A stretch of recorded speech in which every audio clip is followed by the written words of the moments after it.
I'm just a girl, little old me. Well, don't let me out of your sight. Oh, I'm just a girl, all pretty and petite, so don't let me have any rights. This is my body. Sure, to you, there's nothing all that special about it. It's not all that different from a million other bodies out there. But to me, it's very special, and the reason for that is because it's mine.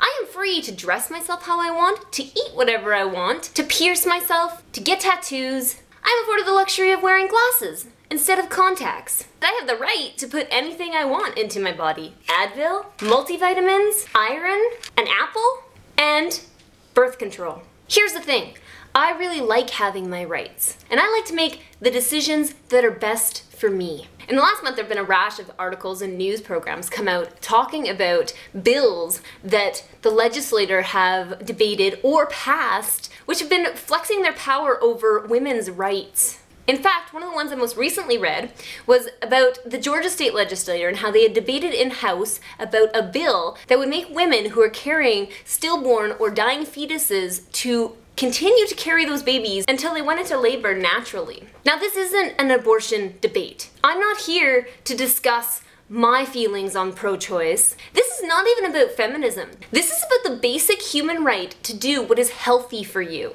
It doesn't take a rocket scientist to figure out how dangerous it is to carry something that is dead or dying inside your body. Humans should be able to understand how horrific this bill could be. Basically, what it would be doing is forcing a woman to endanger her life. But it doesn't stop there. It's about birth control and how women who take birth control are sluts because they want to have promiscuous sex.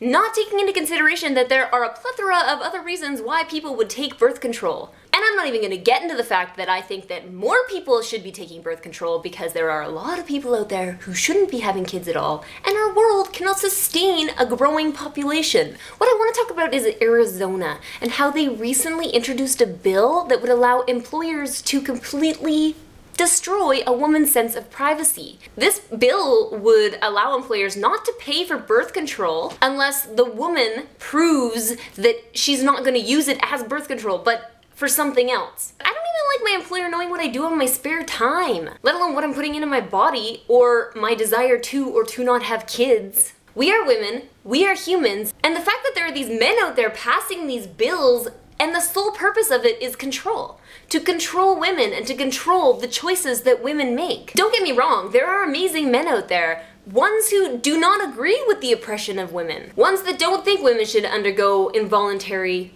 vaginal penetration, which is what we call rape, with a condom-covered 6 to 8 inch ultrasound probe, which is what Pennsylvania wants to introduce. These are called trans-vaginal ultrasounds, and they are done without the woman's consent. I'm not sure about you, but I don't want anything going into my body without my consent.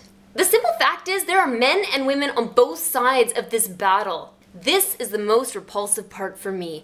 Women support these sort of things. Not only are they inflicting harm on their mothers and sisters and nieces, but they're also self-harming because they are basically sitting there saying that our health doesn't matter, that our voice shouldn't be heard, that we don't have the right to choose or decide what is healthy for us. There have been cases where women have been charged with murder and imprisoned because they've had a miscarriage. I'm not even making that up. Honestly, if the roles were reversed and men carried the child, I don't think these bills would even be drafted up. Men wouldn't be forced to carry stillborn babies or dying babies inside them. And I highly doubt men would allow themselves to experience the invasive trans-vaginal ultrasound. I'm pretty sure they don't want to be probed with anything. And what scares me the most about this is when you start taking away women's rights and you start stripping them of their privacy and punishing them for things that are out of their control. It only makes me wonder what is next. What else will they tell us we can't do? Who next will they oppress? It's so clear that the government isn't looking out for us, so we need to look out for each other. And that's all I gotta say this week. And maybe I'll see some of you next week for another edition of That Girl Tyson. General quarters, all hands man your battle stations, all hands man your battle stations.